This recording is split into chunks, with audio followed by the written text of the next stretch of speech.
നമസ്കാരം, എല്ലാവർക്കും challenger ആപ്പിന്റെ YouTube ചാനലിലേക്ക് സ്വാഗതം. SCERT സീരീസ് ആണ് നമ്മൾ ഡിസ്കസ് ചെയ്യുന്നത്. സാമൂഹ്യശാസ്ത്രം തന്നെയാണ്. 5ാം ക്ലാസ്സിലെ ബാക്കിയുള്ള ചാപ്റ്റേഴ്സ്, അതായത് നമ്മൾ 1 മുതൽ 6 വരെയുള്ള ചാപ്റ്റേഴ്സ് ചെയ്തു കഴിഞ്ഞു. ഇനി വരുന്ന ഒരു വീഡിയോയിലൂടെ നമ്മൾ എന്ത് ചെയ്യും, ബാക്കിയുള്ള ചാപ്റ്റേഴ്സ് 5ാം ക്ലാസ്സിൽ നിന്ന് കംപ്ലീറ്റ് ചെയ്യണം. ഈ ഒരു വീഡിയോ കൂടി 5ാം ക്ലാസ് കംപ്ലീറ്റ് ആകും. ഒരു 3 വീഡിയോ ആണ് 5ാം ക്ലാസ്സിന് എടുത്തത്. ഇതുപോലെ ഒരു 3-4 വീഡിയോ ആയിട്ട് എന്ത് ചെയ്യും, 6, 7, 8 ഇങ്ങനെ നമ്മൾ പൊയ്ക്കൊണ്ടിരിക്കും. 10 വരെയുള്ള എല്ലാം നമ്മൾ ഡിസ്കസ് ചെയ്യും. പ്രധാനപ്പെട്ട കാര്യങ്ങൾ മാത്രമേ പറഞ്ഞു വരുന്നുള്ളൂ. PSCക്ക് ഏതാണോ ആവശ്യം, പിന്നെ സ്റ്റേറ്റ്മെന്റ് ടൈപ്പ് ഇപ്പൊ ചോദിക്കുന്നതുകൊണ്ട് അതും കൂടെ ഡിസ്കസ് ചെയ്താണ് നമ്മൾ പോകുന്നത് കേട്ടോ. SCERT നമ്മൾ എന്ത് ചെയ്യും, LDCക്ക് കഴിയുന്നതിന് മുമ്പ് എന്ത് ചെയ്യും, തീർക്കാനാണ് ശ്രമിക്കുന്നത്. ബേസിക് സയൻസ് നമ്മൾ തുടങ്ങിയിട്ടുണ്ട്. ബേസിക് സയൻസ് 5, 6, 7 ആണ് ബേസിക് സയൻസ് വരുന്നത്. അതിലും ഒരുപാട് കാര്യങ്ങൾ നമ്മൾ എന്ത് ചെയ്യും, പഠിച്ചു പോകും കേട്ടോ. അപ്പോൾ എന്ത് ചെയ്യാം, സ്റ്റാർട്ട് ചെയ്യാം.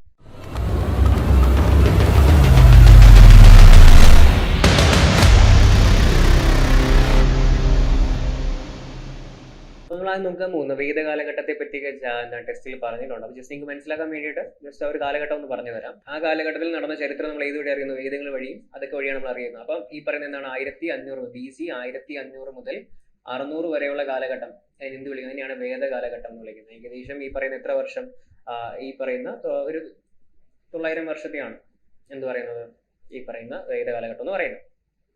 ഓക്കെ, അപ്പൊ അതില് വീണ്ടും തിരിക്കാതെ എന്താണ് ഋഗ്വേദ കാലമെന്നും അതുപോലെ പിൻകാല വേദം. അപ്പൊ ആദ്യം രചിച്ച വേദം ഏതാണ്, ഋഗ്വേദമാണ്. ഋഗ്വേദം എന്ന് പറയുമ്പോൾ ഏതാണ് 1500 മുതൽ 1000 വരെ. അപ്പം ഇന്ത്യയിൽ നടന്ന, അല്ലെങ്കിൽ നമ്മുടെ എന്താണ് ഇന്ത്യൻ സംസ്കാരം, അല്ലെങ്കിൽ ഇന്ത്യയിൽ നടന്ന ചരിത്രത്തെ പറ്റി നമ്മൾ അറിയുന്നത് ഏതാണ്, 1500 മുതൽ 1000 വരെയുള്ള ചരിത്രം നമുക്ക് ഇവിടെ നിന്ന് കിട്ടുന്നുണ്ട്, ഋഗ്വേദത്തിൽ കിട്ടുന്നുണ്ട്. അതിനെ എന്ത് വിളിക്കുന്നു, ഋഗ്വേദ കാലം എന്ന് വിളിക്കുന്നുണ്ട്. 1000 മുതൽ 600 വരെയുള്ള കാലഘട്ടം എന്ത് വിളിക്കാം, പിൻകാല വേദം എന്ന് വിളിക്കാം. അപ്പം ബാക്കിയുള്ള വേദങ്ങൾ ഏതൊക്കെയാണ്, സമവേദം, അഥർവവേദം, യജുർവേദം. അപ്പൊ 4 വേദങ്ങളെ പറ്റി പറയുന്നുണ്ട്, ഋഗ്വേദം, സമവേദം, അഥർവവേദം. ഓക്കെ, ബാക്കിയുള്ള കാലഘട്ടമാണ് എന്ന് പറയുന്നത് പിൻകാല വേദകാലം അല്ലെ. 1000 മുതൽ 600 വരെയുള്ള BC വരെയുള്ള കാലഘട്ടമാണ്. 1500 മുതൽ 1000 വരെ ഋഗ്വേദമാണെങ്കിൽ 1000 മുതൽ 600 വരെയാണ് ഇതെന്ന് പറയുന്നത് പിൻകാല വേദം. അതിലേതൊക്കെയാണ്, സമവേദം, അഥർവവേദം, യജുർവേദം. മൊത്തത്തിൽ പറയുമ്പോൾ 4 വേദങ്ങളെ പറ്റി പറയുന്നുണ്ട്, ഋഗ്വേദം, സമവേദം, അഥർവവേദം, യജുർവേദം. ഇതൊക്കെയാണ് ഈ ഒരു കാലഘട്ടത്തെയാണ് എന്ത് വിളിക്കുന്നത്, ഇതൊക്കെ രചിച്ച ഒരു കാലഘട്ടമാണ് എന്ന് പറയുന്നത് വേദകാലം. 1500 മുതൽ 600 വരെയുള്ള കാലഘട്ടം. ഓക്കെ, ആ കാലഘട്ടത്തിൽ ഏതാണ് ഋഗ്വേദ കാലത്തെ സമ്പത്ത് എന്തായിരുന്നു, കന്നുകാലികളായിരുന്നു. അന്നത്തെ ആൾക്കാരുടെ സമ്പത്ത് എന്ന് പറയുന്നത് ഇതാണ്, കന്നുകാലികളാണ്. ജനങ്ങളുടെ പ്രധാന തൊഴിൽ ഏതായിരുന്നു, കന്നുകാലി വളർത്തലായിരുന്നു. ഏത് ഋഗ്വേദ കാലഘട്ടത്തിലെ ആൾക്കാരുടെ പ്രധാന ജോലി എന്തായിരുന്നു, കന്നുകാലി വളർത്തലായിരുന്നു. അതോടൊപ്പം കൃഷിയും ചെയ്തിരുന്നു.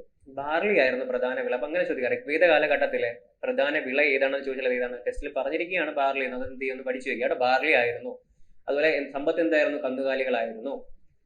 കാലികളെ മേച്ചു നടന്ന ആര്യന്മാരുടെ കൂട്ടം ഗോത്രം എന്നറിയപ്പെട്ടു. അപ്പൊ അവരെന്തെന്നറിയപ്പെട്ടു, ഒരു ഗോത്രം എന്ന് അറിയപ്പെട്ടു. ഇങ്ങനെയുള്ള ഓരോ ഗോത്രത്തിന്റെയും തലവൻ ആരാണ്, രാജനാണ്. കന്നുകാലികൾക്ക് വേണ്ടി ഗോത്രങ്ങൾ തമ്മിൽ എന്ത് ചെയ്തിരുന്നു, സംഘർഷത്തിൽ ഏർപ്പെട്ടിരുന്നു. അപ്പൊ അതിൽ ഇത്രയേ ഉള്ളൂ. 3 കാര്യങ്ങളാണ് ഇതിൽ ഇമ്പോർട്ടന്റ് ആയിട്ട് പറയുന്നത്. ഒന്ന്, ഋഗ്വേദ കാലഘട്ടത്തിലെ സമ്പത്ത് എന്തായിരുന്നു, കന്നുകാലികളായിരുന്നു. അതുപോലെ തന്നെ എന്താണ്, അവരുടെ പ്രധാന കൃഷി ഏതായിരുന്നു, വിള ഏതായിരുന്നു, ബാർലി ആയിരുന്നു. അതുപോലെ തന്നെ എന്താണ്, ആര്യന്മാരുടെ കൂട്ടത്തെ ഗോത്രം എന്നും അതിന്റെ തലവനെ രാജൻ എന്നും അറിയപ്പെട്ടിരുന്നു. ഇത്രയും കാര്യങ്ങളാണ് ഇതിൽ പറഞ്ഞു പോകുന്നത്. ഇത് ജസ്റ്റ് ഒന്ന് അറിയാൻ വേണ്ടി പറഞ്ഞു പോകുന്നതാണ്, ബേസിക് ആണ്. ഇനി അവർ ഏതൊക്കെ ദൈവങ്ങളെ ആരാധിച്ചിരുന്നു, സ്റ്റേറ്റ്മെന്റ് ആയിട്ട് ഈ ഋഗ്വേദ കാലഘട്ടം എടുത്തൊരു സ്റ്റേറ്റ്മെന്റ് ആയിട്ട് ചോദിച്ചാൽ നമുക്ക് അറിയണ്ടേ. ഋഗ്വേദ കാലത്ത് ജനങ്ങൾ ഏതൊക്കെയാണ്, ഇന്ദ്രൻ, വരുണൻ, അഗ്നി എന്നീ ദേവന്മാരെയും അതിഥി, ഉഷസ് തുടങ്ങിയ ദേവതമാരെയും ആരാധിച്ചിരുന്നു. ഓക്കെ, അവരെന്താണ് ഈ പറയുന്ന ഇന്ദ്രൻ, വരുണൻ, അഗ്നി എന്നീ ദേവന്മാരെയും അതിഥി, ഉഷസ് തുടങ്ങിയ ദേവതമാരെയും എന്ത് ചെയ്തിരുന്നു, അവര് ആരാധിച്ചിരുന്നു. അപ്പൊ ഇതൊന്ന് പഠിക്കാം. 3 ദൈവങ്ങളെ പറ്റി പറയുന്നുണ്ട്, ഇന്ദ്രൻ, വരുണൻ, അഗ്നി. അതുപോലെ തന്നെ ആരൊക്കെയാണ്, അതിഥി, ഉഷസ് എന്ന ദേവതമാരെയും അവർ ആരാധിച്ചിരുന്നു. അതിഥി, ഉഷസ്. ഓക്കെ, അപ്പൊ ഇന്ദ്രൻ, വരുണൻ, അഗ്നി 3 ഇവരാണ് ദേവന്മാരാണ്. ഇനി ആരാണ് ദേവതമാരൊക്കെയാണ്, അതിഥി, ഉഷസ്. ഇവരെ അവർ ആരാധിച്ചിരുന്നു. ഈ കാലഘട്ടത്തിൽ ഉപയോഗിച്ചിരുന്ന മൺപാത്രങ്ങൾ ചാരനിറമായിരുന്നു. ഓക്കെ, ചാരനിറമായിരുന്നു. അതൊന്ന് ജസ്റ്റ് ഓർത്തിരുന്നാൽ മതി. അതിനെന്ത് വിളിക്കുന്നു നമ്മൾ, ചാരനിറ പാത്രങ്ങൾ, അല്ലെങ്കിൽ എന്താണ്, ചായം തേച്ച ചായനിറ പാത്രങ്ങൾ എന്ന് വിളിക്കും. പെയിന്റഡ് ഗ്രേ വെയർ എന്നാണ് അറിയപ്പെടുന്നത്. പിൻകാല വേദകാലത്തെ ജനങ്ങൾ ഉപയോഗിച്ച മൺപാത്രങ്ങൾ എന്ന് വിളിക്കുന്നു ചായം തേച്ച അല്ലെങ്കിൽ ചാരനിറ പാത്രങ്ങൾ എന്ന് അറിയപ്പെടുന്നുണ്ട്. ഈ കാണുന്നതാണ് സംഭവം. ഓക്കെ, ജനങ്ങൾ സ്ഥിരവാസം ആരംഭിച്ചതോടെ അവരുടെ ജീവിതക്രമത്തിൽ നിന്നാണ് ചില മാറ്റങ്ങൾ ഉണ്ടായി. സമൂഹത്തിൽ നിലനിന്ന തൊഴിലിന്റെ അടിസ്ഥാനത്തിൽ ജനങ്ങളെ 4 വിഭാഗങ്ങളെ വിഭജിച്ച് ഇത് പഠിക്കണം കേട്ടോ. നമ്മുടെ സമൂഹം എന്നാണ് ഈ പറയുന്ന ജാതി വ്യവസ്ഥ, അല്ലെങ്കിൽ ഈ പറയുന്ന ജോലി എന്താണ്, തൊഴിലിന്റെ അടിസ്ഥാനത്തിൽ. അപ്പൊ ആദ്യ കാലഘട്ടത്തിൽ തൊഴിലിന്റെ അടിസ്ഥാനത്തിൽ എന്ത് ചെയ്തു, 4 തരമായിട്ട് തിരിച്ചു. അതാണ് ഇന്നും നമ്മൾ നിലനിൽക്കുന്നത് അല്ലെ. നിങ്ങൾ പഠിക്കുന്ന കാലം ഏതാണ്, പിൻകാല വേദകാലമാണ്. എത്രയാണ്, BC ഈ പറയുന്ന 1000 മുതൽ 600 വരെയുള്ള കാലഘട്ടം. അപ്പൊ അതിനു മുമ്പ് ഒരുപാട് കാലഘട്ടം ഉണ്ടായിരുന്നു. നമ്മുടെ സംസ്കാരം മുമ്പ് നിലനിന്നിട്ടുണ്ടായിരുന്നു. ഈ പറയുന്ന സിന്ധു നദീതട സംസ്കാരമൊക്കെ അതിന് മുമ്പ് ഉണ്ടായിരുന്നതാണ്. അപ്പം അന്നൊന്നും നമുക്ക് എന്തില്ലായിരുന്നു, ഈ പറയുന്ന തൊഴിലിന്റെ അടിസ്ഥാനത്തിൽ വേർതിരിവ് ഉണ്ടായിരുന്നില്ല. ഈ ഒരു കാലഘട്ടത്തിൽ, ഇതാണ് പിൻകാല വേദ കാലഘട്ടത്തിൽ അത് ഉണ്ടായത്. ഇന്നും അതൊക്കെ നിലനിൽക്കുന്നുണ്ടെന്ന് ആലോചിക്കുക കേട്ടോ. ഏകദേശം 3000 വർഷം കഴിഞ്ഞു, എന്നിട്ട് ഇന്നും എന്ത് ചെയ്യുന്നുണ്ട്, ആ കാര്യങ്ങളൊക്കെ നിലനിന്ന് പോകുന്നു എന്ന് എന്ത് ചെയ്യുക, ഓർത്തിരിക്കുക. അപ്പൊ ആ കാലഘട്ടത്തിലാണ് ഇത് വരുന്നത്. തൊഴിലിന്റെ അടിസ്ഥാനത്തിൽ ജനങ്ങളെ 4 വിഭാഗങ്ങളെ മാറ്റി. ഇതൊക്കെയാണ് ബ്രാഹ്മണർ, ക്ഷത്രിയർ, വൈശ്യർ, ശൂദ്രൻ അല്ലേ, നമ്മൾ ശൂദ്രൻ എന്ന് വിളിക്കാറുണ്ട്. ഇത് 4ആയിട്ട് തിരിച്ചിട്ടുണ്ട്. ഏതാണ് ബ്രാഹ്മണൻ, ക്ഷത്രിയൻ, വൈശ്യർ, ശൂദ്രൻ, അങ്ങനെ 4ആയിട്ട് തിരിച്ചിട്ടുണ്ടായിരുന്നു. ഏറ്റവും മുകളിൽ ബ്രാഹ്മണരും, പിന്നെ ക്ഷത്രിയരും, പിന്നെ വൈശ്യരും, പിന്നെ ശൂദ്രരായിരുന്നു. ഇതിലൊട്ടും അവകാശം ഉണ്ടായിരുന്ന ഇല്ലാത്ത ആൾക്കാരായിരുന്നു ശൂദ്രൻ എന്ന് പറയുന്നത് അല്ലേ. ഇതിനകത്ത് അറിയപ്പെടുന്നു ചാതുർവർണ്ണയം. പിൻകാല വേദകാലഘട്ടത്തിലാണ് എന്തുണ്ടായിരുന്നത്, ചാതുർവർണ്ണയം ഉണ്ടായിരുന്നു. അപ്പൊ ആ ഒരു കാലഘട്ടത്തിന് ശേഷമാണ് എന്തുണ്ടാകുന്നത്, ബുദ്ധിസവും ജൈനിസവും ഒക്കെ ഉണ്ടാകുന്നത്. അല്ലെങ്കിൽ ഇതിനേക്ക് എതിർത്ത് ഈ ചാതുർവർണ്ണയത്തെ എതിർക്കുക. അല്ലെങ്കിൽ ഈ ഒരു കാലഘട്ടത്തിലായിരുന്നു ബ്രാഹ്മണർ അല്ലെങ്കിൽ ഇവർ യാഗങ്ങൾ ചെയ്തത്. യാഗങ്ങൾ ചെയ്യുമ്പോൾ എന്ത് ചെയ്തിരുന്നു, കന്നുകാലികളെയൊക്കെ ബലി കൊടുത്തിരുന്നു. ഒരുപാടായിട്ട് ഇങ്ങനെ ബലി കൊടുത്തപ്പോൾ എന്ത് പറ്റി, അവിടെ അവരുടെ ജീവിത രീതി അത് അഫക്റ്റ് ചെയ്യാൻ തുടങ്ങി. ആ കാലഘട്ടത്തിലാണ് ഇത് വരുന്നത്, ഈ പറയുന്ന ബുദ്ധിസവും ജൈനിസവും എന്നൊക്കെ പറയുന്ന ആശയങ്ങൾ വരുന്നത്, ഇതിനെ എതിർത്തുകൊണ്ട്. ഓക്കെ അത് ജസ്റ്റ് പറഞ്ഞു കഴിഞ്ഞു. ഇനി നമ്മൾ എന്താണ്, മധുര കേന്ദ്രമാക്കി ഭരണം നടത്തിയിരുന്ന പാണ്ഡ്യന്മാരുടെ പ്രോത്സാഹനത്തിൽ സാഹിത്യകാരന്മാരുടെ കൂട്ടായ്മ പ്രാചീന തമിഴകത്ത് നിലനിന്നിരുന്നു. ഇതിന് സംഘം എന്നറിയപ്പെടും. സംഘകാല കൃതികൾ എന്നൊക്കെ വിളിക്കാറില്ല. അതിന്റെ കാരണം പറഞ്ഞു പോകുന്നത് എന്താണ്, മധുര കേന്ദ്രമാക്കി ഭരണം നടത്തിയിരുന്ന പാണ്ഡ്യന്മാർ. അപ്പൊ മധുരയായിരുന്നു ആരുടെ എന്ന് പറഞ്ഞാൽ പാണ്ഡ്യന്മാരുടെ പ്രധാന കേന്ദ്രം മധുര. അത് ഓർത്തിരിക്കുക. പാണ്ഡ്യന്മാരുടെ പ്രധാന കേന്ദ്രം മധുരയായിരുന്നു. അവരുടെ പ്രോത്സാഹനത്തിൽ സാഹിത്യകാരന്മാരുടെ കൂട്ടായ്മ പ്രാചീന തമിഴകത്ത് നിലനിന്നിരുന്നു. ഇത് സംഘം എന്ന പേരിൽ അറിയപ്പെട്ടു. എന്താണ് സംഘം എന്ന പേരിൽ അറിയപ്പെട്ടു. 10 പാട്ട്, 10 അകന്നാന്നൂറ്, പുറന്നാന്നൂറ് എന്നിവ സംഘകൃതികളിൽ പ്രധാനപ്പെട്ടവയാണ്. 10 പാട്ട്, 10 അകന്നാന്നൂറ്, പുറന്നാന്നൂറ് എന്നിവ സംഘകൃതികളിൽ പ്രധാനപ്പെട്ടവയാണ്. പ്രാചീന തമിഴകം ഭരിച്ചിരുന്ന പാണ്ഡ്യന്മാർ, ചേരന്മാർ, ചോളന്മാർ എന്നീ രാജവംശങ്ങളായിരുന്നു. അതൊന്ന് ഓർത്തിരിക്കുക. എന്തൊക്കെയാണ് നമ്മുടെ പ്രാചീന തമിഴകം, ഇന്നത്തെ കേരളത്തിൽ ഉൾപ്പെടുന്നതാണ് പ്രാചീന തമിഴകം. അത് ഏതൊക്കെയാണ്, പാണ്ഡ്യന്മാർ, ചേരന്മാർ, ചോളന്മാർ. ഇതില് പാണ്ഡ്യന്മാരും ചോളന്മാരും തമ്മിലുള്ള ഒരു പ്രശ്നം നിങ്ങൾ മറ്റേ സിനിമയെ കണ്ടാണ്. ഈ PS2 എന്നൊക്കെ പറഞ്ഞ പടങ്ങൾ ഇറങ്ങിയല്ലോ, പൊന്നിയിൻ സെൽവൻ. അതിൽ ഈ പാണ്ഡ്യന്മാരും ചോളന്മാരുള്ള പ്രശ്നങ്ങളൊക്കെയാണ് കാണിക്കുന്നത്. ചേരന്മാരാണ് ഇന്നത്തെ കേരളം കണ്ടു ഭരിച്ചിരുന്ന ആരാണ്, ചേരന്മാരാണ്. അതൊന്ന് ഓർത്തിരിക്കുക. ഇവരെന്ത് വിളിച്ചിരുന്നു, മൂവേന്തന്മാരെന്നും വിളിച്ചിരുന്നു. അപ്പൊ ജസ്റ്റ് ഇത് ഓർത്തിരിക്കുക. എന്താണ് സംഘം എന്ന് പറയുന്ന പ്രാചീന കാല തമിഴത്ത് നിലനിന്നിരുന്നതാണ്. അതിൽ ഏതൊക്കെയാണ് സംഘകാല കൃതികൾ, 10 പാട്ട്, 10 അകന്നാന്നൂറ്, പുറന്നാന്നൂറ് എന്താണ് സംഘകൃതികളാണ്. അതുപോലെ പാണ്ഡ്യന്മാർ, ചേരന്മാർ, ചോളന്മാരാണ് തമിഴകം ഭരിച്ചിരുന്നത്. അവരെന്തെന്നറിയപ്പെടുന്നത്, മൂവേന്തന്മാരെന്ന് അറിയപ്പെടുന്നത്. 8ാം ക്ലാസ്സിൽ നമ്മൾ ഡീറ്റെയിൽ ആയിട്ട് പഠിക്കും. ഓക്കെ, ഇനി പഴന്തമിഴ് പാട്ടിലൂടെ നമുക്ക് നോക്കാം. സംഘകൃതികൾ നൽകുന്ന വിവരങ്ങൾ അനുസരിച്ച് പ്രാചീന തമിഴകം 5 ഭൂവിഭാഗങ്ങളായിട്ട് മാറ്റി. ജോഗ്രഫിക്കൽ ബേസിക്കിലാണ് എന്ത് ചെയ്തത്, അവര് അതിനെ തിരിച്ചിരുന്നത്. ഇവ തിണകൾ എന്നറിയപ്പെട്ടിരുന്നു കേട്ടോ. തിണകൾ ഏതൊക്കെയാണ്, കുറിഞ്ചി, മുല്ല, പാല, മരുതം, നെയ്തൽ. ഓക്കെ, ഇന്നും അങ്ങനെയുള്ള പ്രദേശങ്ങളുണ്ട്. ഇപ്പം കേരളത്തിലെടുത്താൽ പാലക്കാട്. അപ്പൊ ഇതൊക്കെ ബന്ധപ്പെട്ട് തിണകളോട് ബന്ധപ്പെട്ട പേരുകൾ ഇന്നും കേരളത്തിലുണ്ട് കേട്ടോ. അതൊന്ന് ഓർത്തിരിക്കുക. അങ്ങനെയാണ് വരുന്നത്. ടെസ്റ്റിൽ പറയുന്നുണ്ട്, എടുത്തു പറയുന്നുണ്ട് ആ പേരൊക്കെ. തിണകൾ. കുറിഞ്ചി എന്ന് പറഞ്ഞ എന്താണ്, മലകൾ അല്ലെങ്കിൽ മലയോരങ്ങളാണ്. അപ്പൊ നിങ്ങൾക്കറിയാം കുറിഞ്ചിയർ എന്ന് പറയുന്ന ഒരു വിഭാഗം തന്നെ നമ്മുടെ ആദിവാസി വിഭാഗം നമ്മുടെ കേരളത്തിലുണ്ട്. അപ്പൊ കുറിഞ്ചി എന്ന് പറയുമ്പോൾ എന്താണ്, മലകൾ അല്ലെങ്കിൽ മലയോര മേഖലയാണ് എന്നറിയപ്പെട്ടത്. അതെല്ലാം അവിടുത്തെ തിണയാണ് എന്ന് പറയുന്നത് കുറിഞ്ചി എന്നറിയപ്പെടുന്നത് അല്ലേ. മുല്ല എന്ന് പറഞ്ഞു കഴിഞ്ഞാൽ കാട് അല്ലെങ്കിൽ പുൽമേടാണ്. മുല്ലപ്പൂ ഓർത്താൽ മതി, കാട് അല്ലെങ്കിൽ പുൽമേടാണ്. പാല എന്ന് പറയുന്ന വരണ്ട പ്രദേശമാണ്. മരുതം വയലാണ്. മരുതം എന്ന് പറയുന്ന സ്ഥലം എന്താണ്, വയലാണ്. നെയ്തൽ എന്താണ്, തീരപ്രദേശമാണ്. ഇങ്ങനെയാണ് തിരിച്ചിരുന്നത്. അപ്പൊ നെയ്തൽ എന്ന് പറയുന്നത് എന്താണ്, തീരപ്രദേശത്തെയും, മരുതം വയലാണ്, പാല വരണ്ട പ്രദേശമാണ്. റബ്ബർ കൂടുതൽ പാലയിലല്ലേ, അപ്പം റബ്ബർ ലാസ്റ്റ് എന്ത് ഉണങ്ങിയ ഒരു അവസ്ഥയില്, വരണ്ട അവസ്ഥയാണ് നോക്കിയത്. പാല വരണ്ട പ്രദേശം. മുല്ല എന്ന് പറയുന്ന കാട് അല്ലെങ്കിൽ പുൽമേടാണ്. കുറിഞ്ചി എന്ന് പറയുന്ന മലകൾ അല്ലെങ്കിൽ മലയോരങ്ങളാണ്. നെയ്തൽ എന്ന് പറഞ്ഞാൽ എന്താണ്, തീരപ്രദേശമാണ്. ഓക്കെ, അതൊന്ന് ഓർത്തിരിക്കുക കേട്ടോ. ഇത്രയും കാര്യങ്ങളൊന്നും എന്ത് ചെയ്യുക, ഓർത്തിരിക്കുന്ന തിണകൾ എന്നാണ് അറിയപ്പെടുന്നത്. ഓക്കെ, അപ്പൊ ഇതുപോലെ തന്നെ നമ്മുടെ ആപ്പിൽ നിങ്ങൾക്ക് ആ കോഴ്സുകളെല്ലാം, ഈ പറയുന്ന PSCയുടെ എല്ലാ കോഴ്സുകളും നമ്മുടെ ആപ്പിലുണ്ട്. നിങ്ങൾക്ക് എന്ത് ചെയ്യാം, ആപ്പ് ഡൗൺലോഡ് ചെയ്യാം. ലിങ്ക് താഴെ കൊടുത്തിട്ടുണ്ട്. എന്ത് ചെയ്യാം, നിങ്ങൾക്ക് കോഴ്സുകൾ ജോയിൻ ചെയ്യാം. മെന്റർഷിപ്പ് ഉള്ള കോഴ്സുകൾ, അങ്ങനെയുള്ള പല കാര്യങ്ങളും ഉണ്ട്. അതുപോലെ നമുക്ക് LP-UPക്ക് വേറൊരു ചാനലുണ്ട്. നിങ്ങൾക്ക് ടീച്ചിങ്ങോട് ബന്ധപ്പെട്ട വീഡിയോസും നിങ്ങളുടെ സ്റ്റഡി പ്ലാൻ ഒക്കെ അതിൽ ഇട്ടിട്ടുണ്ട്. നിങ്ങൾ എന്ത് ചെയ്യുക, ആ ചാനൽ ഒന്ന് സബ്സ്ക്രൈബ് ചെയ്യുക. അതുപോലെ നിങ്ങളുടെ എന്തൊക്കെ ക്ലാസ് ആണ് നിങ്ങൾക്ക് വേണ്ടത്, എന്താണ് നിങ്ങൾക്ക് വേണ്ടതെന്നുള്ള നിർദ്ദേശങ്ങൾ നിങ്ങൾ എന്ത് ചെയ്യുക, അറിയിക്കാം. നമുക്ക് ബാക്കി ടോപ്പിക് നോക്കാം. ഓക്കെ, അടുത്ത ചാപ്റ്റർ ആണ്, 8ാമത്തെ ചാപ്റ്റർ ആണ് അഹിംസ, അറിവ്, അധികാരം എന്ന് പറയുന്ന ഒരു ചാപ്റ്റർ ആണ് വരുന്നത്. ഇതിലാണ് ബുദ്ധിസവും ബാക്കി കാര്യങ്ങളും, അശോകന്റെ കാര്യങ്ങൾ, അശോക ചക്രവർത്തി ഭരിച്ച കാലഘട്ടം. അത് ഒരുപാട് പറയുന്നില്ല, ജസ്റ്റ് ഒന്ന് പറഞ്ഞു പോകുന്നേ ഉള്ളൂ. അത് ഈ ചാപ്റ്ററിലാണ് വരുന്നത്. നമുക്ക് നോക്കാം. ഹിസ്റ്ററി ആണിതും.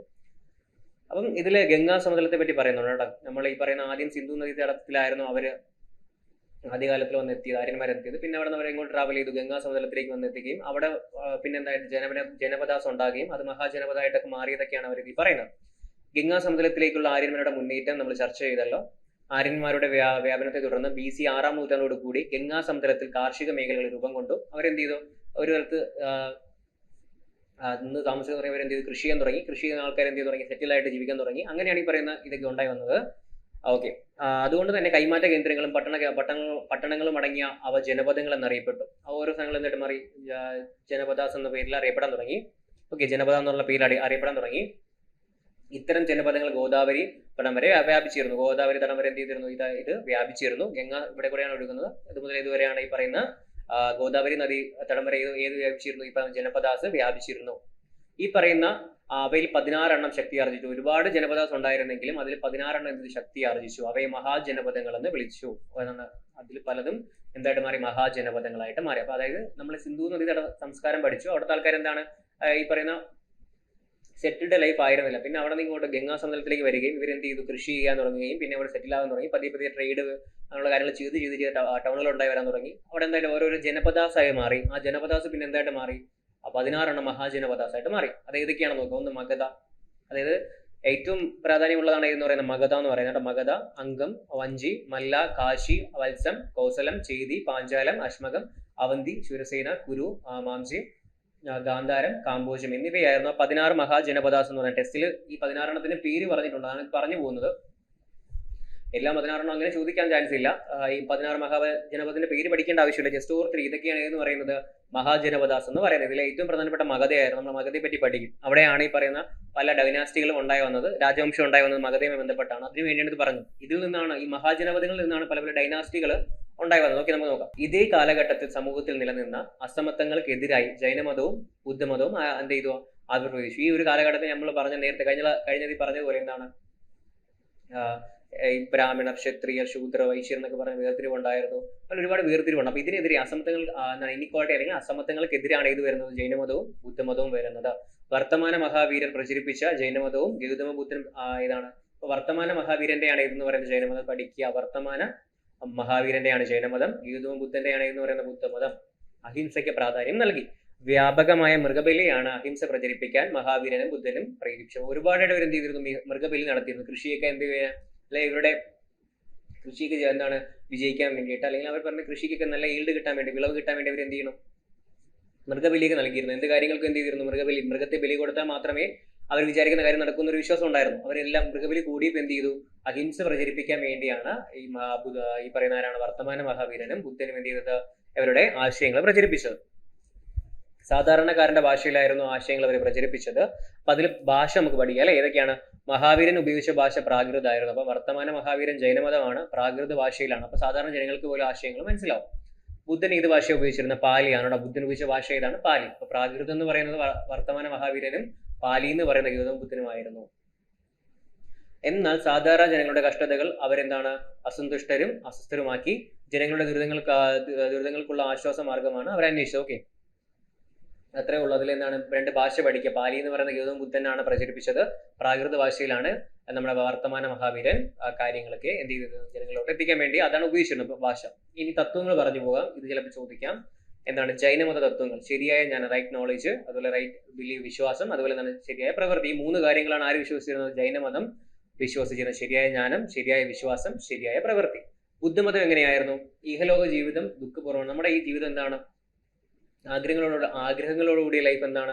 ഒരുപാട് പ്രശ്നങ്ങളുണ്ടെന്നാണ്. ഇഹലോക ജീവിതം എന്താണ്? ദുഃഖപൂർണ്ണമാണെന്നും ആഗ്രഹങ്ങളാണ് ദുഃഖത്തിന് കാരണം. നമുക്ക് ഈ ഡിസൈർ ഉണ്ട്, ആഗ്രഹം. ആഗ്രഹങ്ങളില്ലാത്ത ഒരു വ്യക്തിക്ക് എന്ത് വരത്തില്ല? ദുഃഖം വരത്തില്ല. നമ്മൾ ഓരോന്നും ആഗ്രഹിക്കുമ്പോഴാണ് അതില്ലാതെ വരുമ്പോൾ എന്ത് വരുന്നത്? ദുഃഖം വരുന്നത്. ബുദ്ധൻ പറഞ്ഞതാണ്. ഇപ്പൊ നമുക്ക് തന്നെ അറിയാം, നമുക്ക് ഇപ്പോൾ ഒരു ജോലി വേണം എന്നൊരു ആഗ്രഹമുണ്ട്. അത് കിട്ടിയില്ലെങ്കിൽ നമുക്ക് വിഷമം വരും. നമ്മുടെ ആഗ്രഹങ്ങളാണ് ഡിസൈർ. അതാണ് എന്തിന് കാരണം? ദുഃഖത്തിന് കാരണം. ആഗ്രഹങ്ങളെ ഇല്ലാതാക്കിയാൽ ദുഃഖങ്ങൾ ഇല്ലാതാക്കാമെന്ന് ബുദ്ധൻ പറഞ്ഞു. അഷ്ടാംഗമാർഗം, അതാണ് ഇതിൽ ഏറ്റവും ഇമ്പോർട്ടൻ്റ് ആണ്. അഷ്ടാംഗമാർഗം ആരുമായിട്ട് ബന്ധപ്പെട്ടിരിക്കുന്നു? ഗൗതമ ബുദ്ധനുമായിട്ട് ബന്ധപ്പെട്ടിരിക്കുന്നു. ബുദ്ധമതവുമായി ബന്ധപ്പെട്ടിരിക്കുന്നതാണ് ഇത് അഷ്ടാംഗമാർഗം. അഷ്ടാംഗമാർഗം അനുഷ്ഠിക്കുക വഴി ആഗ്രഹങ്ങൾ എന്ത് ചെയ്യാം? ഇല്ലാതാക്കാം എന്നാണ് ബുദ്ധൻ പറഞ്ഞത്. അപ്പൊ എന്ത് അനുഷ്ഠിക്കുന്ന വഴിയാണ്? അഷ്ടാംഗമാർഗം അനുഷ്ഠിക്കുന്നത് വഴിയാണ് ആഗ്രഹങ്ങളെ ഇല്ലാതാക്കാൻ സാധിക്കുന്നത്. ജസ്റ്റ് ഒന്ന് വായിച്ചിരുന്നാൽ മതി. ഇനി അധികാരം വളരുന്നു. ഈ ചിത്രം നിങ്ങൾക്ക് അറിയാം. എന്താണ്? നമ്മുടെ ദേശീയ മുദ്രയാണ് അല്ലെ. ഇത് നമ്മുടെ ദേശീയ മുദ്രയാണ്. അശോക ചക്രവർത്തി സാരനാഥിൽ സ്ഥാപിച്ച സമ്പത്തിൽ നിന്നാണ് ഇത് വരുന്നത്. ഈ മുദ്ര എടുത്തിരിക്കുന്നത്. അപ്പൊ ആരാണ്? അശോക ചക്രവർത്തി സാരനാഥിൽ സ്ഥാപിച്ച സമ്പത്തിൽ നിന്നാണ് നമ്മൾ എന്ത് ചെയ്തിരിക്കുന്നത്? ദേശീയ മുദ്ര എടുത്തിരിക്കുന്നത്. അശോക ചക്രവർത്തിയാണ്. അതൊന്ന് ഓർത്തിരിക്കാം. അതുപോലെ അശോക ചക്രമാണ് നമ്മുടെ ദേശീയ പതാകയുടെ മധ്യത്തിൽ കാണുന്നത്. ഇതാണ്. ഇതുപോലെ തന്നെ എന്താണ്? അശോക ചക്രമാണ് നമ്മുടെ ദേശീയ പതാകയുടെ മധ്യത്തിലും കാണപ്പെടുന്നത്. മഗധ കേന്ദ്രമാക്കി വളർന്നു വന്ന മൗര്യ രാജവംശത്തിലെ പ്രധാന രാജാവായിരുന്നു അശോകൻ. അപ്പൊ അശോകൻ ഏത് ഡൈനാസ്റ്റിയാണ്? മൗര്യ രാജവംശമാണ്. അപ്പൊ ഏതാണ് മഗധ? അപ്പൊ നമ്മൾ പറഞ്ഞില്ലേ എന്തിനാണ് ഈ പറഞ്ഞ മഹാജനപദത്തിന്റെ പേര് പഠിച്ചത് മനസ്സിലായോ? ആ മഹാജനപദാസ് കേന്ദ്രീകരിച്ചാണ് എന്ത് വരുന്നത്, ഈ ഡൈനാസ്റ്റീസ് അല്ലെങ്കിൽ രാജവംശങ്ങൾ ഉണ്ടായി വരുന്നത്. ആദ്യം മലഞ്ഞു തിരിഞ്ഞ ആൾക്കാർ ഗംഗാ സമതലത്തിലേക്ക് വന്നു, അവിടെ അവർ സെറ്റിലായിട്ട് ജീവിക്കാൻ തുടങ്ങി. പതിയെ പതിയെ ജനപദാസായിട്ട് മാറി, അത് പിന്നെ എന്തായിട്ട് മാറി, മഹാജനപദമായിട്ട് മാറി, ലാസ്റ്റ് അത് എന്തായിട്ട് മാറി, രാജവംശമായിട്ട്. ഇങ്ങനെയാണ് ഇന്ന് കാണുന്ന അതുണ്ടായത്. അതിന്ന് മാറ്റം ഉണ്ടായി ഇന്ന് കാണുന്ന സ്റ്റേറ്റ് ഉണ്ടായത്. നമ്മൾ ഇന്ന് ജീവിക്കുന്ന സ്റ്റേറ്റും ഡിസ്ട്രിക്റ്റ് ഒക്കെ ഉണ്ടായത് ആ ഒരു മാറ്റം ഉണ്ടായാണ്. ആ ഒരു രീതിയിൽ ഒരുപാട് മാറ്റം പൊളിറ്റിക്കലി പറയുമ്പോൾ അങ്ങനെ ഒരുപാട് മാറ്റങ്ങൾ ഉണ്ടായാണ് ഇന്ന് കാണുന്ന രീതിയിലോട്ട് നമ്മൾ എത്തിയത് അല്ലെ. അപ്പൊ മഗധ കേന്ദ്രമാക്കി വളർന്നു വന്ന മൗര്യ രാജവംശത്തിലെ പ്രധാന രാജാവാണ് അശോകൻ എന്ന് പറയുന്നത്. ചന്ദ്രഗുപ്ത മൗര്യനാണ് മൗര്യ രാജവംശം സ്ഥാപിച്ചത്. അതും പഠിക്കുക. മൗര്യ ഡൈനാസ്റ്റിയുടെ സ്ഥാപകനാരാണ്? ചന്ദ്രഗുപ്ത മൗര്യനാണ്. ചന്ദ്രഗുപ്ത മൗര്യനാണ് മൗര്യ രാജവംശം സ്ഥാപിച്ചിരിക്കുന്നത്. അതൊന്ന് പഠിച്ചു വയ്ക്കാം. ഓക്കെ, ഇനി അർത്ഥശാസ്ത്രം ആരുടെയാണ്? കൗടില്യന്റെയാണ് അല്ലെ. മൗര്യ സാമ്രാജ്യ സ്ഥാപകനായിരുന്ന ചന്ദ്രഗുപ്ത മൗര്യന്റെ ഭരണ ഉപദേഷ്ടാവായിരുന്നു, ഭരണകാര്യങ്ങൾ ഉപദേഷ്ടാവായിരുന്നു ആരെന്ന് പറയുന്നത്? നമ്മുടെ ചാണക്യൻ എന്ന് പറയുന്നത്. ഇദ്ദേഹം കൗടില്യൻ എന്ന പേരിലും അറിയപ്പെട്ടിരുന്നു. ചാണക്യന്റെ പ്രസിദ്ധമായ ഗ്രന്ഥമാണ് അർത്ഥശാസ്ത്രം. ഒരുപാട് തവണ PSC ചോദിച്ചിട്ടുണ്ട് കേട്ടോ, ഒരുപാട് തവണ, എണ്ണാൻ പറ്റാത്ത രീതിയിൽ എന്ത് ചെയ്തിട്ടുണ്ട്? അർത്ഥശാസ്ത്രത്തെ പറ്റിയും കൗടില്യനെ പറ്റിയും ആര് ചോദിച്ചിട്ടുണ്ട്? PSC ചോദിച്ചിട്ടുണ്ട്. ഇപ്പം പിന്നെ നിങ്ങൾക്ക് എന്താണ് കൂടുതൽ ലെവലിൽ കോമ്പറ്റീഷൻ കൂടിയതുകൊണ്ട് അതിപ്പോ ചോദിക്കാറില്ലെന്നേ ഉള്ളൂ, എന്നാലും ചോദിച്ചിട്ടുണ്ട് ഒരുപാട് തവണ. ശക്തവും കാര്യക്ഷമവുമായ ഒരു ഭരണത്തിന്റെ എന്താണ് സംഘാടനം എങ്ങനെയായിരിക്കണം? നമ്മൾ ശക്തമായിട്ടും ഉള്ള ഒരു ഭരണം ഉണ്ടാക്കണമെങ്കിൽ, കാര്യക്ഷമമുള്ള ഒരു ഭരണം ഉണ്ടാക്കണമെങ്കിൽ എന്തൊക്കെ കാര്യങ്ങൾ ശ്രദ്ധിക്കണമെന്ന് കാര്യം പറഞ്ഞിട്ടുണ്ടായിരുന്നു? അദ്ദേഹത്തിന്റെ ഗ്രന്ഥത്തിൽ പറഞ്ഞിട്ടുണ്ടായിരുന്നു. അർത്ഥശാസ്ത്രം ആരുടെയാണ്? ചാണക്യൻ അല്ലെങ്കിൽ കൗടില്യനാണ്. ചന്ദ്രഗുപ്ത മൗര്യന്റെ ഭരണ ഉപദേഷ്ടാവായിരുന്നു. മൗര്യ സാമ്രാജ്യത്തിലാണ് ആര് വരുന്നത്? ചന്ദ്രഗുപ്ത മൗര്യനും അശോകനൊക്കെ വരുന്നത്.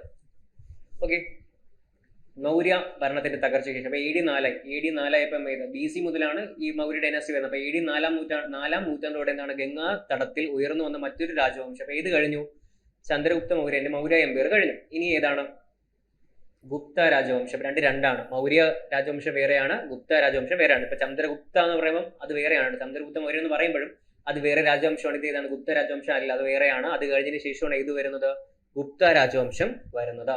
ചന്ദ്രഗുപ്തൻ ഒന്നാമൻ, ചന്ദ്രഗുപ്ത ഒന്നാമൻ, സമുദ്രഗുപ്തൻ, ചന്ദ്രഗുപ്തൻ രണ്ടാമൻ എന്നിവർ ഏത് രാജവംശത്തിലെയാണ്? ഗുപ്ത രാജവംശത്തിലെ ആൾക്കാരാണ്. അപ്പൊ നേരത്തെ പറഞ്ഞത് മൗര്യ ഡൈനാസ്റ്റിയാണ്, ഇത് ഗുപ്ത ഡൈനാസ്റ്റിയാണ്. മാറിപ്പോകരുത്, ഗുപ്ത എംപയർ ആണ് കേട്ടോ, അത് മാറിപ്പോകില്ല. അറിവിന്റെ വികാസം. ഗുപ്ത കാലത്ത് സംസ്കൃത ഭാഷയിൽ നിരവധി കൃതികൾ രചിക്കപ്പെട്ടു. ഏത് കാലഘട്ടത്തിൽ? ഗുപ്ത കാലഘട്ടത്തില്. അക്കാലത്തെ ഗുപ്ത കാലഘട്ടം ഏത് മുതൽ ആരംഭിക്കുന്ന? AD 4 സെഞ്ചുറി, അതായത് 400 മുതലാണ് അല്ലെ. ശരി, AD 4 സെഞ്ചുറി 300 മുതലാണ്. 300 മുതൽ 400 വരെയുള്ള കാലഘട്ടത്തിലാണ് AD നമ്മൾ എന്ത് പറയുന്നത്? 4-ാം നൂറ്റാണ്ടെന്ന് പറയുന്നത്. അപ്പം ഈ 300 മുതൽ 400 വരെയുള്ള കാലഘട്ടത്തിലാണ് എന്ത് തുടങ്ങുന്നത്?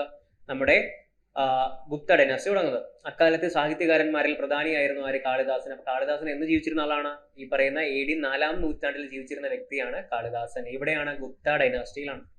അഭിജ്ഞാന ശാകുന്തളം, നമുക്ക് എല്ലാവർക്കും അറിയാവുന്ന അഭിജ്ഞാന ശാകുന്തളം, മേഘ സന്ദേശം, കുമാര സംഭവം എന്നിവ അദ്ദേഹത്തിന്റെ കൃതികളാണ്. അത് പഠിച്ചു വെക്കാം, മലയാളത്തിലും ചോദിക്കാം. ഏതൊക്കെയാണ്?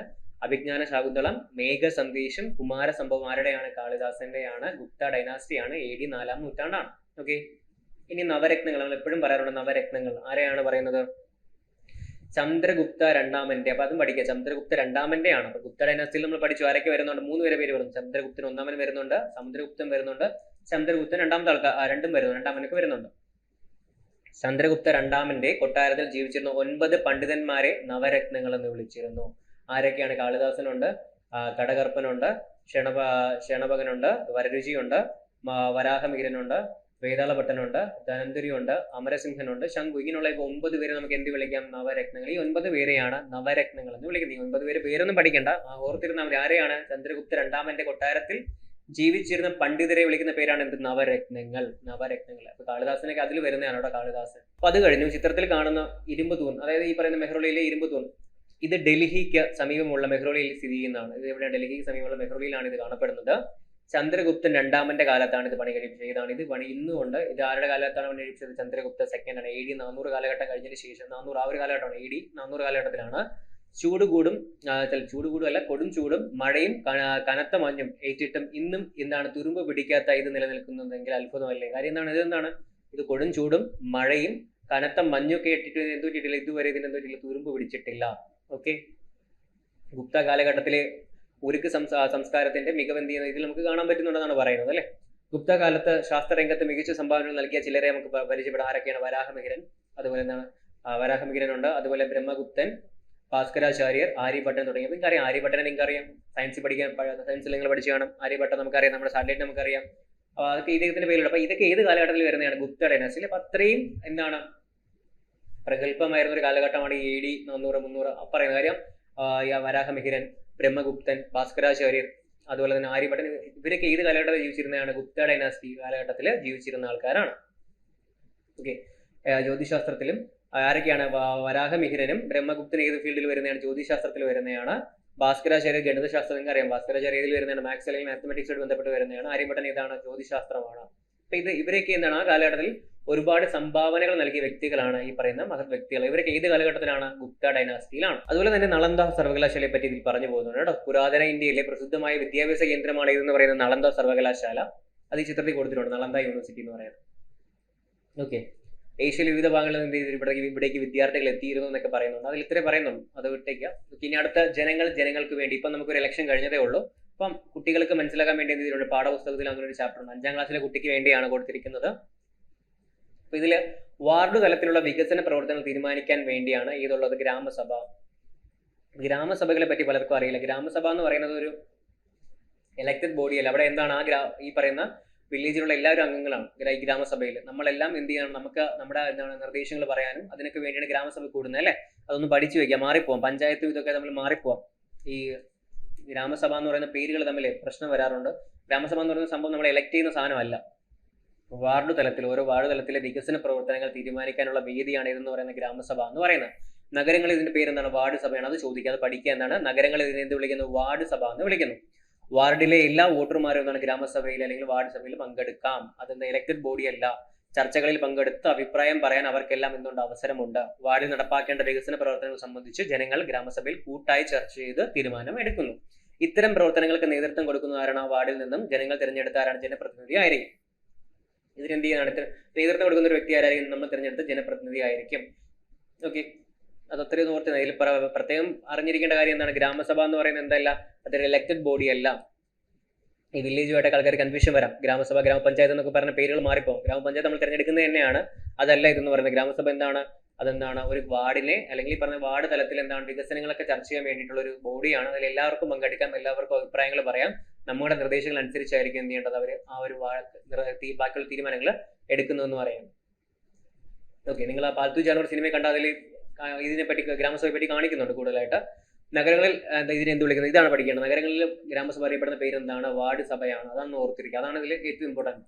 നഗരങ്ങളിൽ ഗ്രാമസഭ അറിയപ്പെടുന്ന പേര് എന്താണ്? വാർഡ് സഭ എന്നാണ്. വാർഡ് സഭ, അതൊന്ന് ഓർത്തിരിക്കാം. ഇനി പാഠപുസ്തകത്തിൽ ജനാധിപത്യത്തെ കുറിച്ച് മഹത് വ്യക്തികൾ പറഞ്ഞ വചനങ്ങൾ കൊടുത്തിട്ടുണ്ട്. ജനാധിപത്യ ഭരണം ജനങ്ങളുടെ ആഗ്രഹങ്ങൾക്ക് അനുസൃതമായിരിക്കണം. നിങ്ങളത് ആലോചിക്കേണ്ട കാര്യമാണ്. നിങ്ങൾ വോട്ടിട്ട് കഴിഞ്ഞു അതിന് മുമ്പാണെങ്കിൽ ആലോചിക്കാം. ജനാധിപത്യം എന്ന് പറയുന്നത്, ഡെമോക്രസി എന്ന് പറയുന്നത് ജനങ്ങളുടെ ആഗ്രഹങ്ങൾക്ക് അനുസൃതമായിരിക്കണം. നമ്മുടെ ആഗ്രഹങ്ങൾക്കാണോ ഇവർ പ്രവർത്തിക്കുന്നത് എന്ന് നിങ്ങൾ എന്ത് ചെയ്യുക? ചിന്തിച്ചു നോക്കുക. അപ്പൊ ഡെമോക്രസി സ്ഥാപിച്ച വ്യക്തികൾ പറയുന്നത് എന്താണ്? ജനാധിപത്യം എന്ന് പറയുന്നത് ജനങ്ങളുടെ ആഗ്രഹങ്ങൾക്ക് അനുസൃതമായിട്ടാണ്. ജയിച്ചു കഴിഞ്ഞാൽ നമ്മളെ തിരിഞ്ഞു നോക്കുന്ന ആൾക്കാരാണോ ഇവിടുത്തെ എന്താണെന്ന് നോക്കുക. നിങ്ങളുടെ മത്സരിക്കുന്ന വ്യക്തികൾ അവർ നമ്മുടെ ആഗ്രഹങ്ങൾ അറിയാറുണ്ടോ? അതോ ഇലക്ഷൻ സമയത്ത് മാത്രമേ വരാറുള്ളൂ എന്ന് ജസ്റ്റ് ചിന്തിച്ചു നോക്കുക. ഇതാര് പറഞ്ഞാണ്? മഹാത്മാഗാന്ധി പറഞ്ഞതാണ്. ജനങ്ങൾക്ക് വേണ്ടി ജനങ്ങൾ നടത്തുന്ന ജനങ്ങളുടെ ഭരണം, by the people of the people എന്നൊക്കെ പറഞ്ഞ ആ സംഭവമാണ്. ജനങ്ങൾക്ക് വേണ്ടി ജനങ്ങളാൽ നടത്തുന്ന ജനങ്ങളുടെ ഭരണമാണ് ജനാധിപത്യം എന്ന് പറയുന്ന ആരാണ്? എബ്രഹാം ലിങ്കൻ ആണ്. അമേരിക്കൻ പ്രസിഡന്റ് ആണ് എബ്രഹാം ലിങ്കൻ എന്ന് പറയുന്നത്. അപ്പം ആഗോള ആദരവ് പിടിച്ചു പറ്റുന്ന ഏക ഭരണ സംവിധാനമാണ് ജനാധിപത്യം എന്ന് പറയുന്നത്. അത് പറഞ്ഞത് ആരാണ്? അമർത്യ സെൻ ആണ് അഭിപ്രായം പറഞ്ഞത്. അത് ഗ്ലോബൽ ലെവലിലെ ഏറ്റവും നല്ലൊരു സിസ്റ്റമാണ് എന്ന് പറയുന്നത് ഡെമോക്രസി എന്ന് പറയുന്നത്. നല്ല രീതിയിൽ ഉപയോഗിച്ച് കഴിഞ്ഞാൽ ലോകത്തിലെ ഏറ്റവും നല്ല സിസ്റ്റമാണ് എന്ന് പറയുന്നത് ഡെമോക്രസി എന്ന് പറയുന്നത്. തെരഞ്ഞെടുപ്പ് കഴിഞ്ഞാൽ പിന്നെ ചില നമ്മൾ തിരിഞ്ഞു നോക്കുന്നില്ല എന്നേ ഉള്ളൂ. പക്ഷേ ആക്ച്വലി എന്താണ്? ഏറ്റവും നല്ലൊരു ഭരണ സംവിധാനമാണ് ഡെമോക്രസി എന്ന് പറയുന്നത്, കറക്റ്റ് രീതിയിൽ അത് ഉപയോഗിച്ച് കഴിഞ്ഞാൽ. ഓക്കെ. അപ്പൊ ജനാധിപത്യം എന്ന് നോക്കാം. ജനാധിപത്യം എന്ന അർത്ഥം വരുന്ന ഡെമോക്രസി എന്ന ഇംഗ്ലീഷ് പദം ഡെമോക്രാറ്റിയ എന്ന ഗ്രീക്ക് പദത്തിൽ നിന്നാണ്. അത് നമ്മുടെ ഇംഗ്ലീഷ് വാക്കായ ഡെമോക്രസി എന്നത് ഡെമോക്രാറ്റിയ എന്ന ഗ്രീക്ക് പദത്തിൽ നിന്നാണ് വന്നത്. ഏതാണ്? ഡെമോക്രാറ്റിയ എന്ന ഗ്രീക്ക് പദത്തിൽ നിന്നാണ് വന്നത്. ജനം എന്ന അർത്ഥമാണ്. ഡെമോസ് മീൻസ് ജനമാണ്. ക്രാറ്റോസ് മീൻസ് എന്താണ്? ശക്തി അഥവാ അധികാരമാണ്. അപ്പം ജനങ്ങളുടെ അധികാരമാണ് ഡെമോക്രസി എന്ന് പറയുന്നത് അല്ലെ. അപ്പൊ ഡെമോക്രസി എന്ന് പറഞ്ഞു കഴിഞ്ഞാൽ ജനങ്ങളുടെ അധികാരമാണ്. ജനങ്ങൾ തീരുമാനിക്കും. ഓക്കെ, അതൊന്ന് ഓർത്തിരിക്കുക. ജനങ്ങൾ തീരുമാനിക്കും. ഇതിപ്പോ ഇലക്ഷൻ ആയതുകൊണ്ട് തന്നെ നിങ്ങൾ എന്തിനെ പറ്റി അറിഞ്ഞിരിക്കുക? ജനാധിപത്യത്തെ പറ്റി അറിഞ്ഞിരിക്കുക.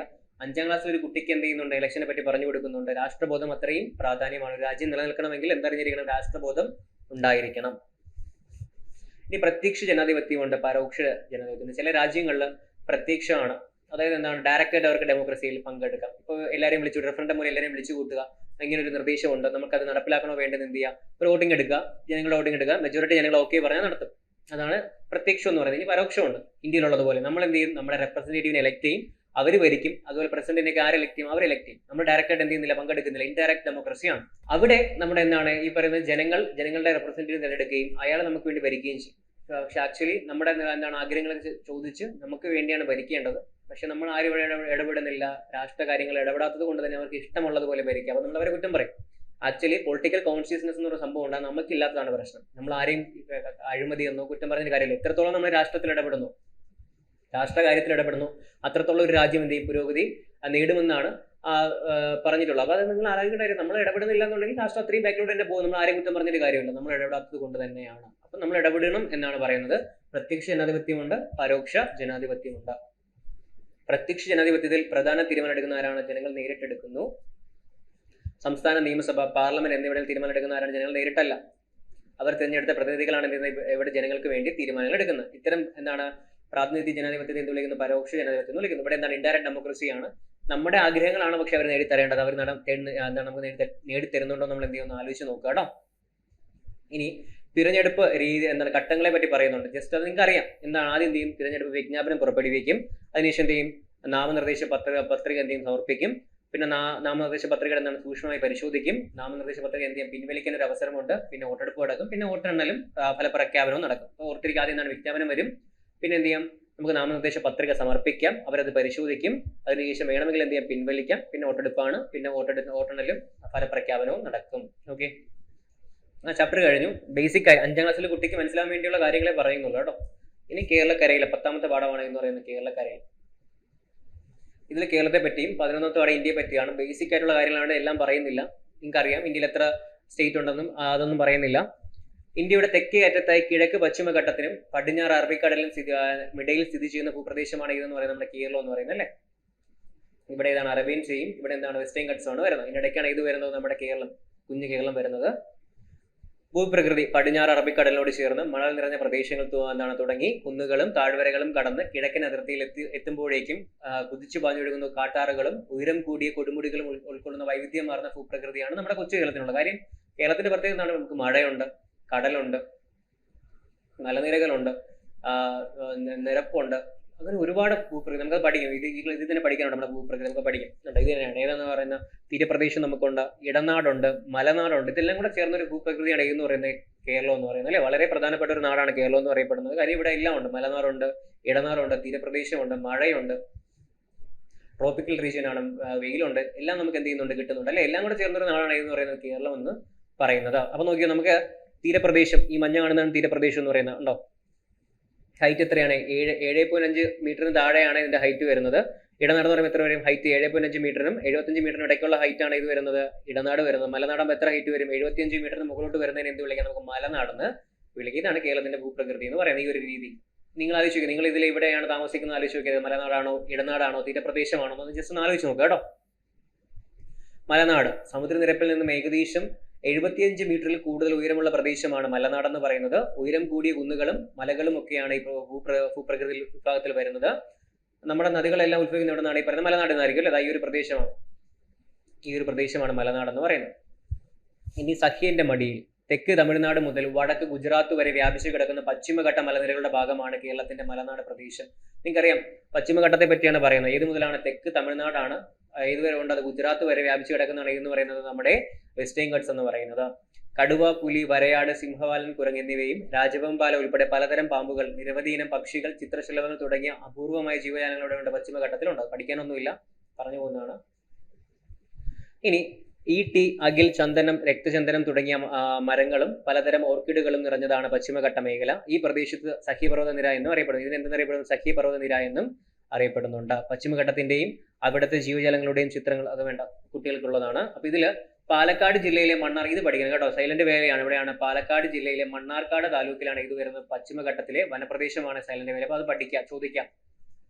ഈ പക്ഷി വളർത്തൽ കേന്ദ്രമൊക്കെ ഏത് താലൂക്കിലാണെന്നൊക്കെ ചോദിക്കാറുണ്ട്. അതുപോലെ പാലക്കാട് ജില്ലയിലെ മണ്ണാർക്കാട് താലൂക്കിലാണ് ഇത് വരുന്നത്, നമ്മുടെ ഈ പറയുന്ന സൈലന്റ് വാലി വരുന്നത്. ഒന്ന് ഓർത്തിരിക്കുകയാണ്, പാലക്കാട് ജില്ലയിലെ മണ്ണാർക്കാടിലാണ് വരുന്നത്. ഓക്കെ, ചീവീടുകൾ അപൂർവമായതുകൊണ്ടാണ് ഇതിന് എന്ത് പേരിട്ട് സൈലന്റ് വാലി അല്ലെങ്കിൽ നിശബ്ദ താഴ്വര എന്ന പേര് വന്നത്.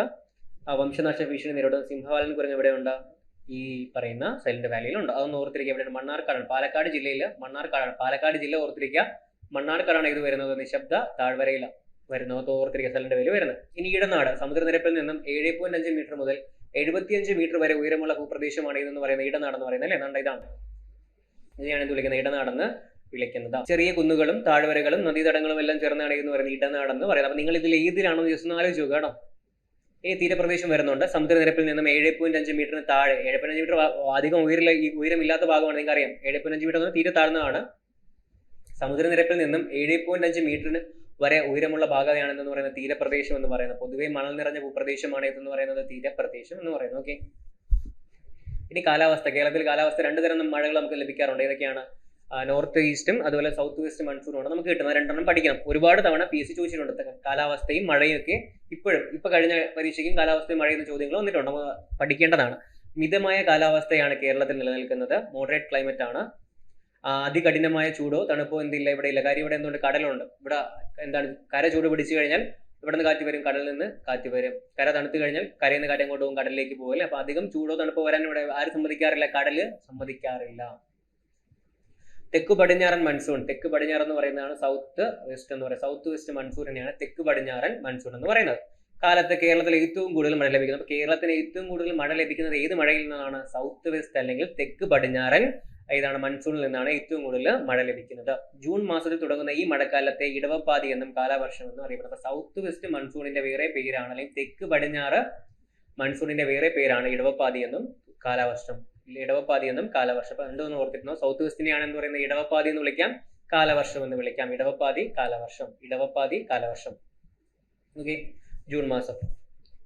അപ്പം എന്തായിരിക്കും വടക്കു കിഴക്കൻ മൺസൂൺ എന്ന് പറയുന്നത്? അതിനറിയപ്പെടുന്ന പേര് തുലാവർഷം. തുലാവർഷമാണ് വടക്കു കിഴക്കൻ മൺസൂൺ. അതിന്റെ പുറത്ത് എന്തായിരിക്കും? ഇടിവെട്ടി മഴ പെയ്യുന്നത് എവിടെയാണ്? വടക്കു കിഴക്കൻ മൺസൂണിലെ നോർത്ത് ഈസ്റ്റ് മൺസൂൺ ആണ് ഇടിവെട്ടി മഴ പെയ്യുന്നത്. ഓക്കെ, ഇങ്ങനെ എന്താണ്? തുലാവർഷം എന്നാണ് വിളിക്കുന്നത്, നമുക്ക് ഓർത്തിരിക്കുക. തുലാവർഷം എന്ന് വിളിക്കുന്ന ഏതിനെയാണ്? വടക്ക് കിഴക്കനെയാണ്.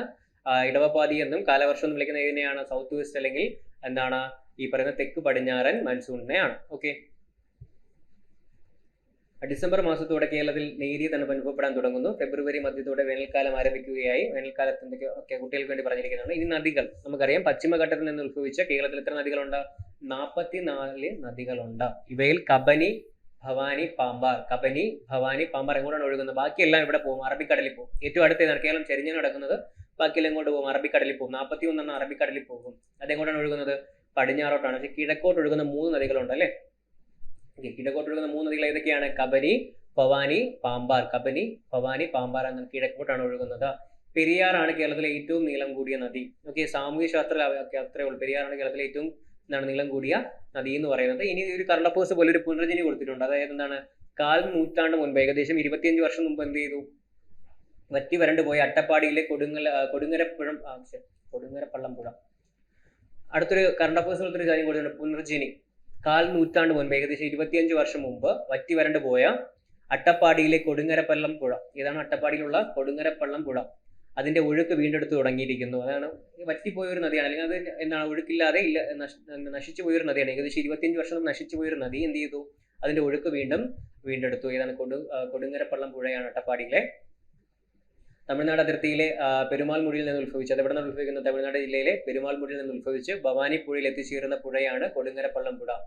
വനനശീകരണമാണ് പുഴയുടെ നാശത്തിന് വഴിതെളിച്ചത്. മഴക്കുഴികൾ, തടയണകൾ എന്നിവയുടെ നിർമ്മാണം, കാട് വെച്ച് പിടിപ്പിക്കൽ തുടങ്ങിയ പ്രവർത്തനങ്ങൾ വഴിയാണ് ഇത് വന്നത്. പുഴ വീണ്ടും നീരൊഴുക്ക് വീണ്ടെടുത്തത്. അപ്പൊ അത്രയും ഓർത്തിരുന്നാൽ മതി.